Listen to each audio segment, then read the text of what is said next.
So as part of my role as a Director of Strategy, part of my responsibility is to develop, I suppose, a coordinated response both for Coillte and for the industry to Brexit. And we've set up this Timber Industry Brexit Forum, which essentially consists of what I call the 10 kind of gateway processors. And they are the sawmills and the panel mills of the industry. And that group together is responsible for 100% of the outputs, pretty much 100% of the outputs from the forest sector in Ireland. And really, I would see them as the key value generators in the sector. And what I mean by that is really without this group of 10 companies, there really is no forest industry. We certainly have forests and we have forest assets, but we don't really have an industry without that group. So maybe just to start off with a little bit of context. And some of these slides, if they're not easy to see, I know they're all in copies. You have copies of them in the pack, so you can refer to them, and I'll give you the key messages, and you can pick them up later if that's helpful. I think the first thing to say is that the Irish timber industry has a really good story to tell. It sustains 12,000 rural-based jobs, so it's a major employer in the rural economy in Ireland. 80% of the output of the industry is exported, so it's very good for our balance of payments. It plays a really key part in our national climate mitigation strategy. So forestry is a key element of our carbon strategy as a nation.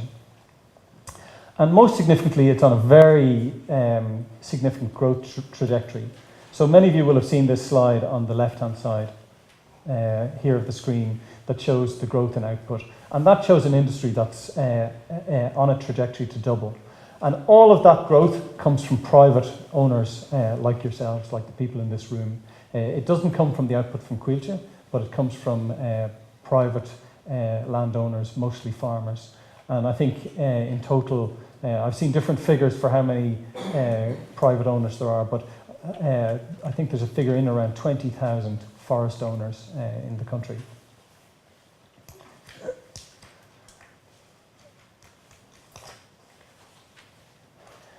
I think one of the important things about that growth is currently the entire growth that's coming out of this sector is envisaged it will be consumed by the construction sector in the UK. And that's why things like Brexit become very important.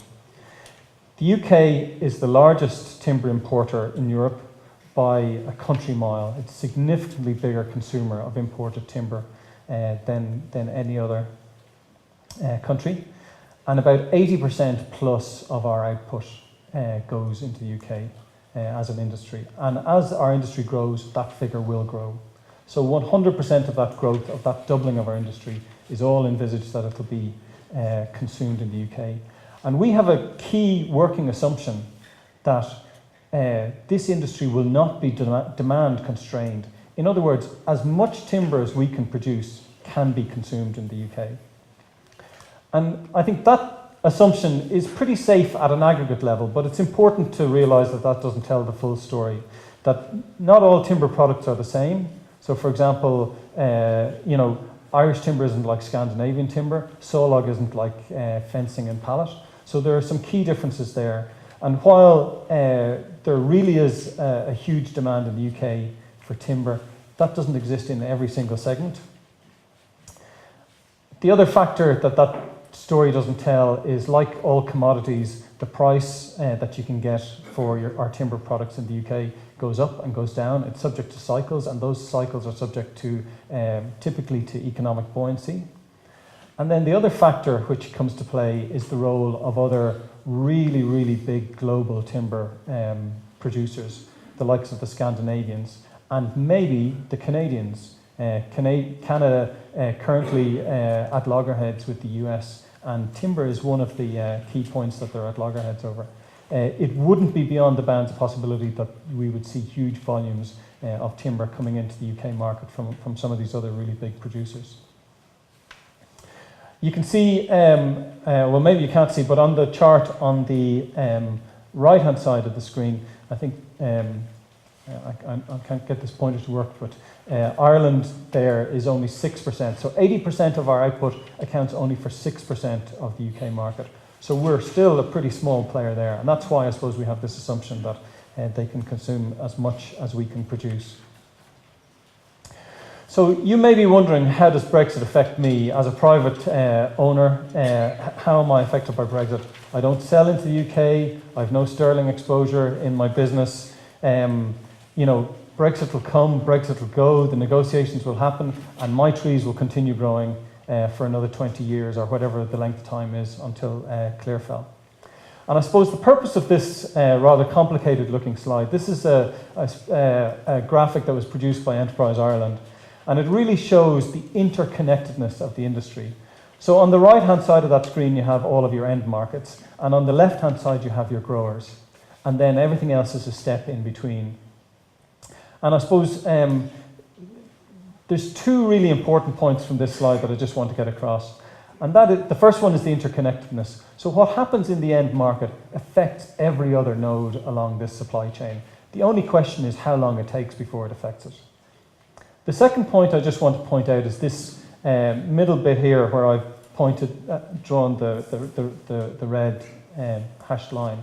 These are what I call the gateway processors. So all of the output of our industry flows through those 10 companies before it gets to the end markets. And in fact, if you look at the real value generator, which is the production of sawlog, 80% of the production of sawlog flows through 5 companies. And these companies have a huge role in the overall health and vibrancy and success of our industry. The overall health of these mills is really critically important to the health of the industry. And I suppose if you have an objective, anyone who has an objective of maximising the interests of the forest industry, and that might mean in practical terms you have an objective of maximising the value that you can get for your crop, we should have an objective of ensuring that we have a strong, healthy, vibrant and commercially successful processing sector, because that's the gateway that all of our product will go through before it will get to the market. Just a little bit then about Brexit, and I suppose the first thing, and you'll hear many people say it, I heard somebody saying it on the radio this morning on my way up here, the only thing that's certain about Brexit is the level of uncertainty. And there is an absolutely tremendous level of uncertainty out there about Brexit. As I'm sitting there in the front row, my phone pops up with a headline that says, EU negotiators say there has been no decisive progress on negotiations, on the third round of negotiations. But I think of Brexit in 3 kind of phases, and those phases move from left to right. And as we go from left to right, the uncertainty increases. So the phase we're currently in, we know that the referendum has happened, we know the negotiations to exit have started, but the exit hasn't actually happened yet. We pretty much know, and it's pretty much agreed, that there will be some kind of transition arrangements post April 2019. We don't really know what they will look like, and we don't know how long that will last for. We've been told they would be maybe 3 years, maybe 5 years. Personally, they could be 3 years and they could be 10 years, and they might never end. And then the third phase is what that new relationship between Britain and the rest of the world and between the European Customs Union might look like. And I suppose we really have no idea. There's so much uncertainty at that stage as to what that might look like. Some of the kind of impacts that we will see from Brexit as it transpires. First of all, the most acute impact is clearly the impact of foreign exchange and the collapse that we've seen in sterling and how that plays back. And I have a slide coming up to kind of illustrate that. There are certainly areas of caution that are delaying investment decisions that we're seeing. But I think the most important thing right now in this current phase all circles around the value of sterling. While we know that for now, we do need to be planning for subsequent phases, and you'll have heard many people say that we need to hope for the best but assume the worst or plan for the worst. And I suppose in the next phase, one of the key features that we will see in this industry revolves around customs and logistics and the amount of time and paperwork and costs that it may potentially take to get our timber products to their end market. And then underlying all of that is the risk of potential recession in the UK. I mentioned that what we produce is primarily, a significant amount of it is a commodity product. It is subject to cycles. Those cycles are very heavily dependent on economic buoyancy. And I think the risk of very, very deep recession in the UK, which is a very real risk, could have very profound impacts on our ability to sell timber there. So in general, when I say about the impacts of Brexit on this industry and on every player in the industry, I think the range you're talking about is a best case, a loss of competitiveness, and on a worst case, major structural damage. That's about as helpful as, I don't know what, it's such a broad range, but I just want to talk a little bit about currency. And right now, the devaluation of sterling has been very, very painful for anyone who's selling a product into the UK.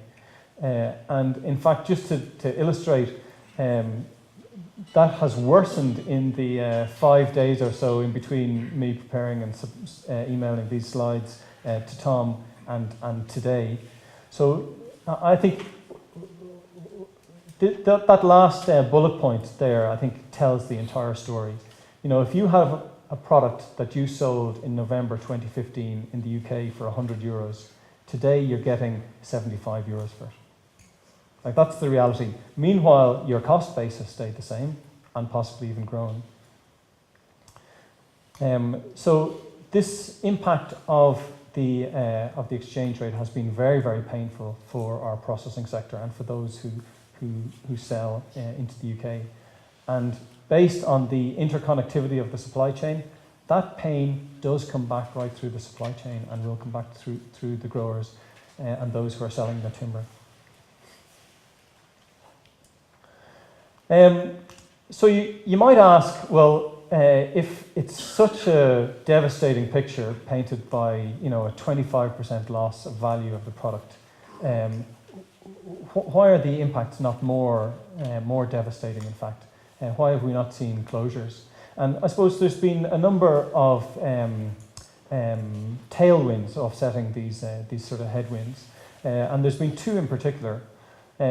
In the UK, there's been a huge consumption of volume.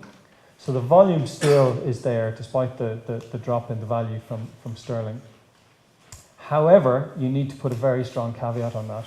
And the economists and commentators are very much now noticing the first signs of a slowdown there. And at the core of that slowdown relates to the inflation that's happening in the UK. And that inflation is known as kind of unhealthy inflation.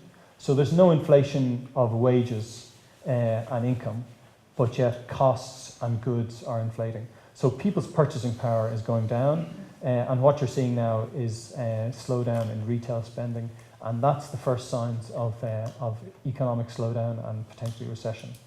But this is a huge market. The UK is a huge market, so recession may not actually happen there, but I would treat it with caution. So one of those offsetting impacts may not be there going forward. The second one is the story of the Irish economic rebound, and particularly in the construction sector.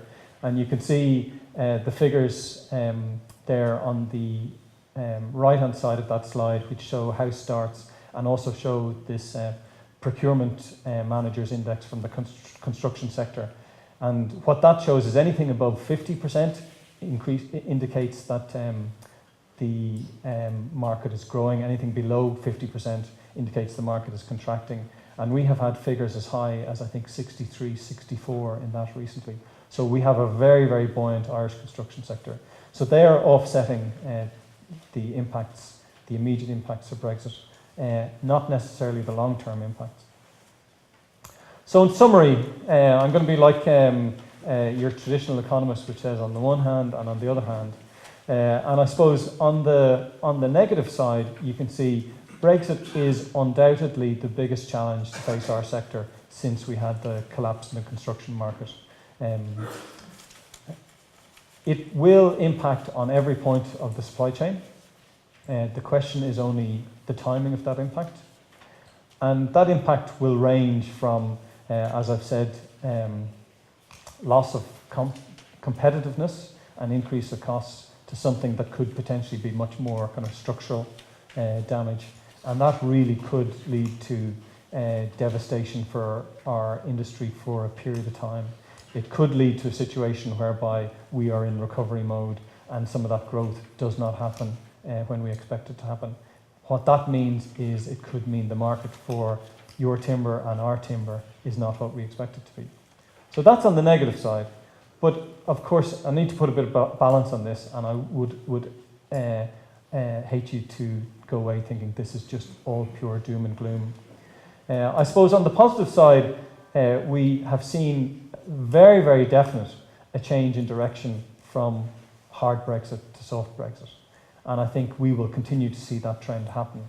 And the parameters in around these transitionary arrangements will be very, very telling as to what that's going to look like. And in fact, a very soft Brexit might end up being something a bit like the Norwegian model, where the impacts on a day-to-day basis are in fact minimal. As I've said, there's a number of tailwinds. We don't see the Irish construction sector slowing down, so there's a number of tailwinds offsetting some of the issues. I would say on the positive side, the industry is mobilising itself. We're engaging with quite a few people with regards to telling the story, I suppose, and promoting the Irish industry, the Irish timber industry. And what they're saying is, you know, you're out of the blocks really quickly here. We're engaging with customs as to what those new customs arrangements might look like. And again, they said to us, look, you're developing strategies ahead of some other industries here. So the industry is mobilising itself and, you know, has the scars on its back and the hardened experience of dealing with the construction crash in the not too distant past. I think the fact that the unique challenges that pertain to Ireland are very much on the agenda of the people who will make a lot of the key decisions here. And the last point is probably the point, if you don't remember anything else from this presentation, you should remember. And that is, you know, there is a huge demand for timber in the UK. That demand will continue. The conditions of demand may change, they may fluctuate, but ultimately they have an aging housing stock. They have a very significant requirement to build new housing stock, and that demand and consumption and requirement for timber and timber-based building systems that would be high energy efficiency systems is very, very high, and that's not going anywhere. Thank you.